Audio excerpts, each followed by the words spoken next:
بسم الله الرحمن الرحيم. الحمد لله رب العالمين، والصلاة والسلام الأتمان الأكرمان على خاتم النبيين وإمام المرسلين، نبينا محمد وعلى آله وأصحابه ومن تبعهم بإحسان إلى يوم الدين.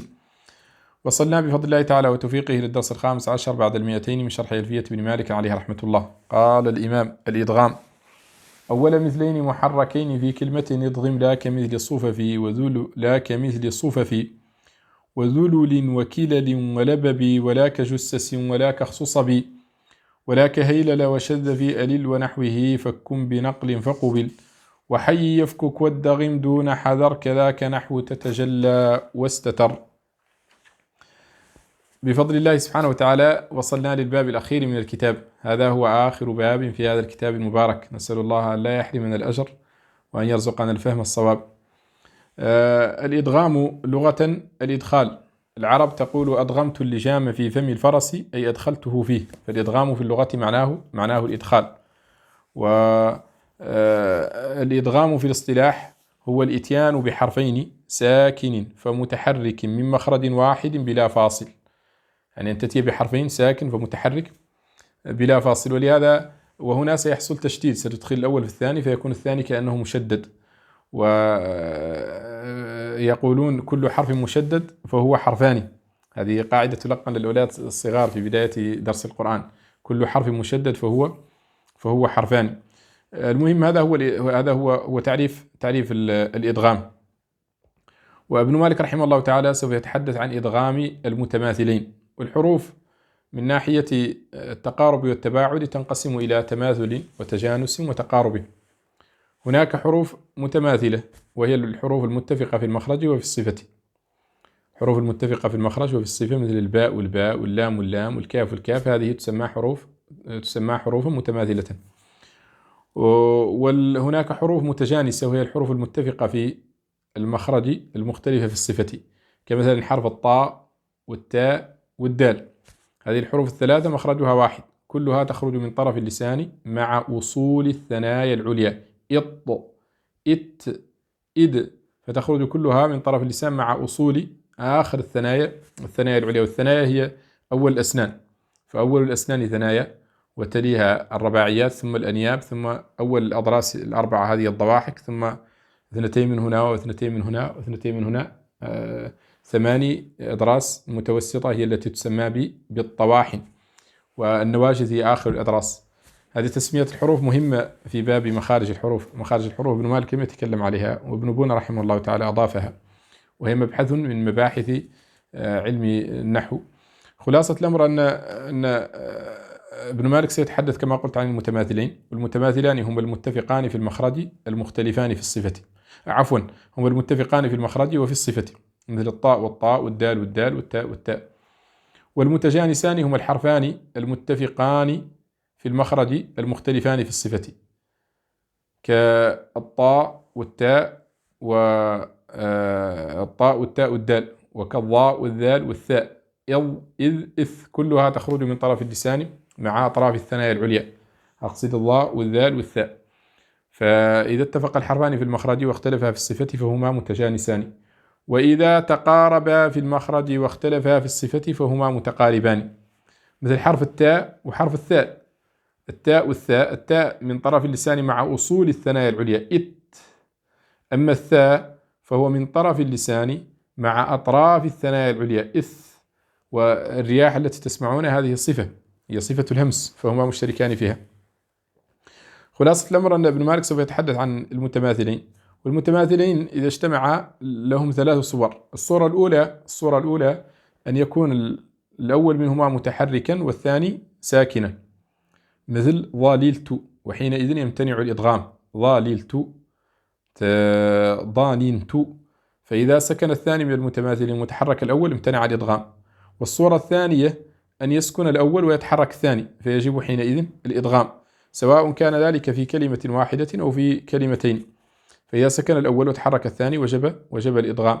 مثلا قولك اضرب بعصاك، هنا يجب الإدغام. وكذلك قولك مثلا أي نعم اضرب بعصاك، وأمثلتها كثيرة. ويستثنى من هذه المسألة هذا سنذكره إن شاء الله تعالى. المهم أن إذا سكن الأول وتحرك الثاني وجب الإدغام. فإذا تحرك، أنا قلت لهم 3 صور.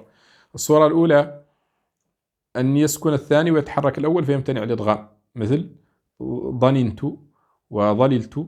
الصورة الثانية أن يسكن الأول ويتحرك الثاني، مثل اضرب بعصاك، وهنا يجب الإدغام. والصورة الثالثة أن يكونا متحركين، وهما المرادان بقول الإمام رحمه الله تعالى: أول مثلين محركين.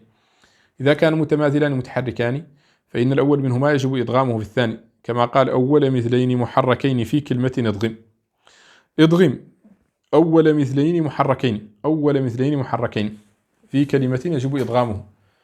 مثلا لبب تقول فيها لب، وضنين تقول فيها ضن، وجلل تقول فيها جل، وحنن تقول فيها حن، وأنن تقول فيها أن. وهذا كثير جدا، سمعنا منه الكثير في شرح اللامية، لأن هناك نبين أصل الفعل الذي تماثلت عينه ولامه.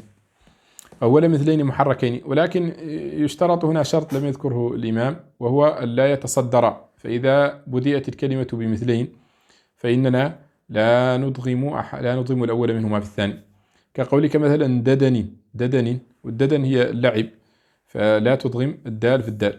واشترط رحمه الله تعالى لذلك عدة شروط. الشرط الأول الشرط الأول أن يكون في كلمة، هذا هو ظاهره، ولكن مفهومه فيه تفصيل، وهو أن المثلان إذا تحرك وكان في كلمتين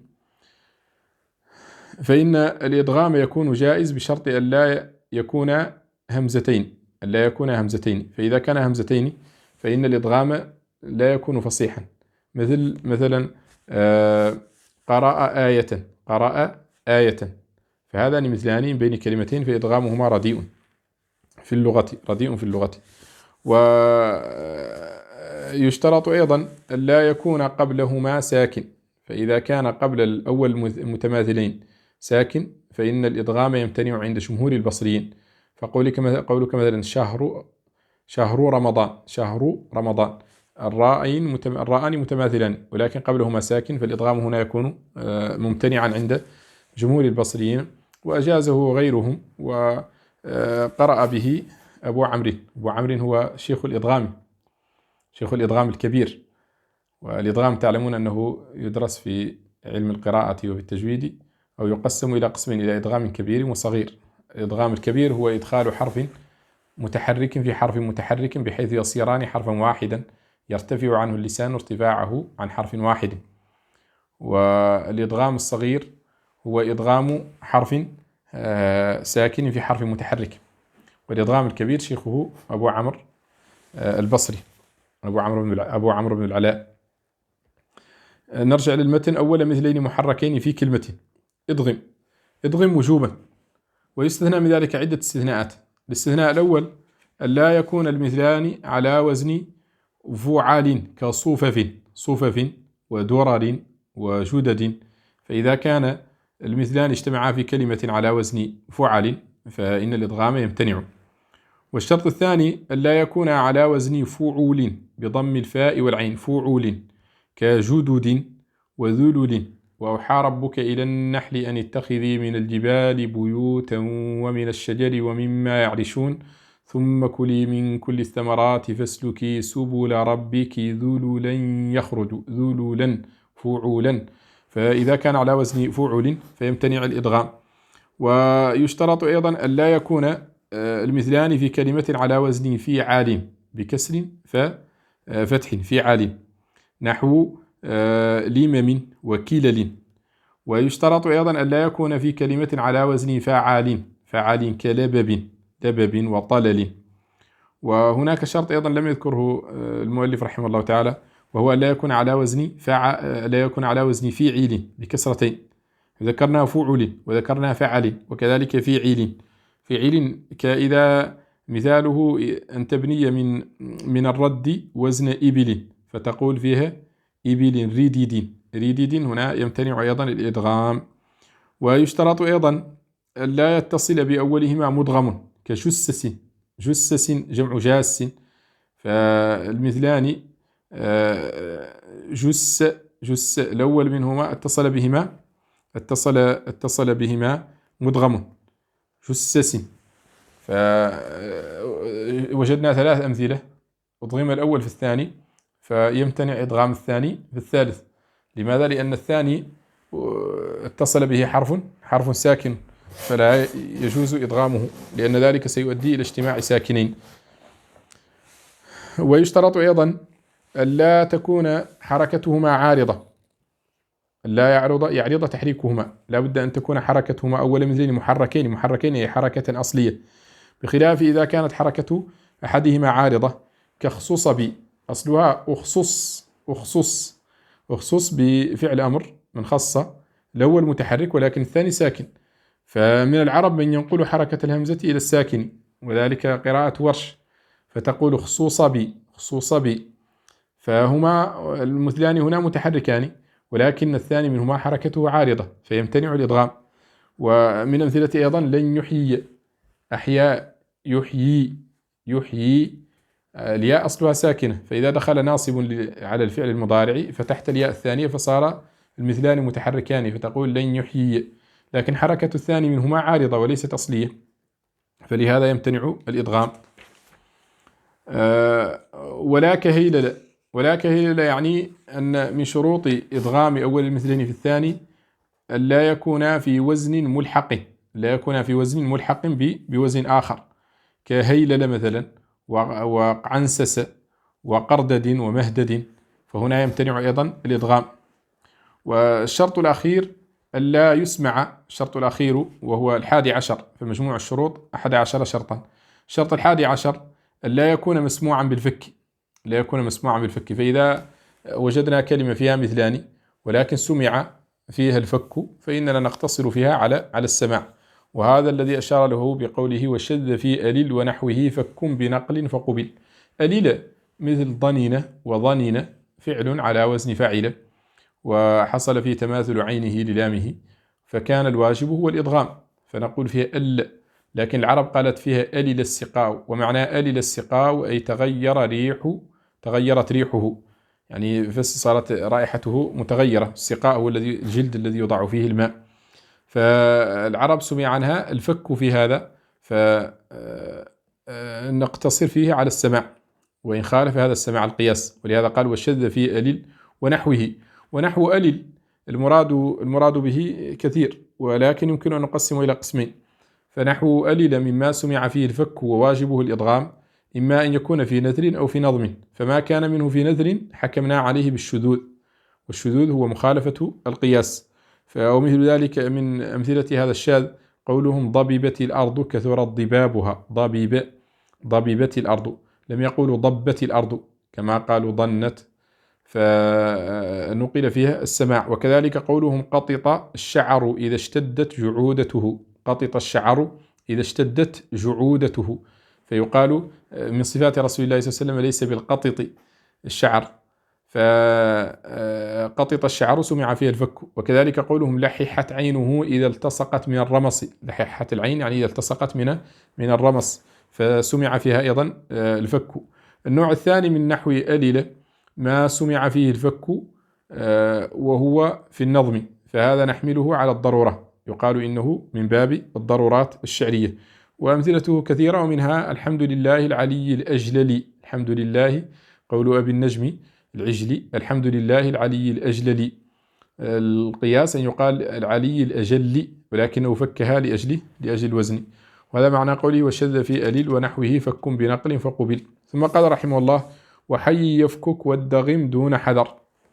حي على وزن فعيلة، وقال إنه سمع فيه الفك والإدغام. وحي ومثل حي كل فعل تماثلت عينه ولامه وكانتا ياءين متحركين بحركة أصلية، مثل حي وعي، فحي وعي ونحوهما يجوز فيهما الإدغام ويجوز فيهما الفك، ولهذا قال وحي يفكك والدغم دون حذر، يعني دون حذر في واحد منهما، لأن القراءة جاءت بهما، القراءة المتواترة. قال الله تعالى ويحيى من حيي عن بينة وإن الله لسميع عليم، ويحيى من حيي، هذه قراءة أهل المدينة، قراءة أهل الحجاز.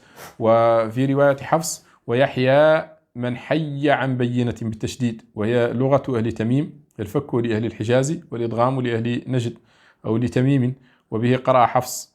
وهنا يقولون إن كلاهما صحيح فصيح، إلا أن الفك أجود، لأنه لغة أهل الحجاز، ولغة أهل الحجاز لغة حضر. الحجاز كانت فيها أسواق تقام، ويأتي الشعراء من كل مكان فيلتقطون أطايب الكلام وأفصحه وأبلغه، فلهذا يضمون إلى لغتهم يعني جيد اللغات الآخرين، وهذا لا يوجد عند أهل نجد وغيرهم. وخلاصة الأمر أن حي وحي كلاهما فصيح بليغ، كلاهما فصيح، إن كانت البلاغة لا تصف بها الكلمة إنما يصف بها الكلام. كلاهما فصيح ومقروء به في التواتر، يقال حي وحي، ويقال عي وعي، عيت جوابا وما بالربع من أحد.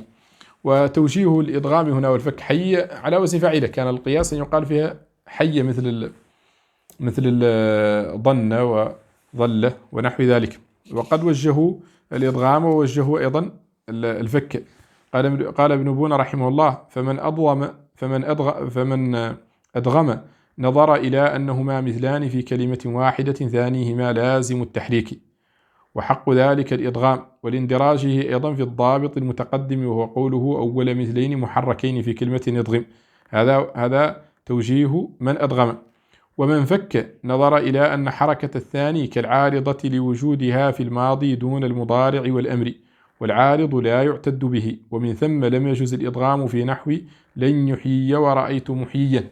من فك مثل أهل الحجاز قالوا حي، قالوا إن حركة الثاني كالعارضة، لأن هذه الحركة لا توجد إلا في الماضي، فلا توجد في المضارع. مضارع حي يحيا ينقلب ألفا، ولا توجد أيضا في الأمر، فحي تحذف أصلا الياء الثانية، فصارت كأنها عارضة. والحركة الثانية إذا كانت عارضة فإنها تمنع الإدغام، الحركة العارضة لا يجوز معها الإدغام كما قال من قبل: ولا كخصوص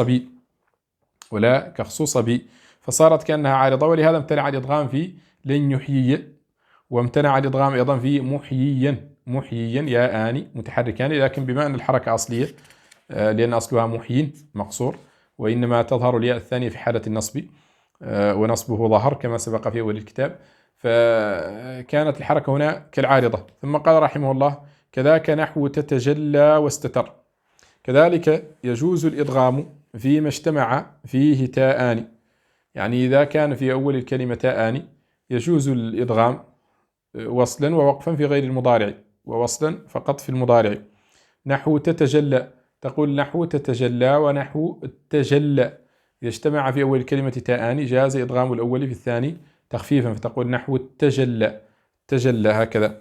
وكذلك قولك مثلا تتبع، تقول فيها اتبع، وقولهم تتابع تقول فيها التابع. قال الشاعر: تولي الضجيع إذا ما اشتاقها خصرا، عذب المذاق إذا ما اتابع القبل،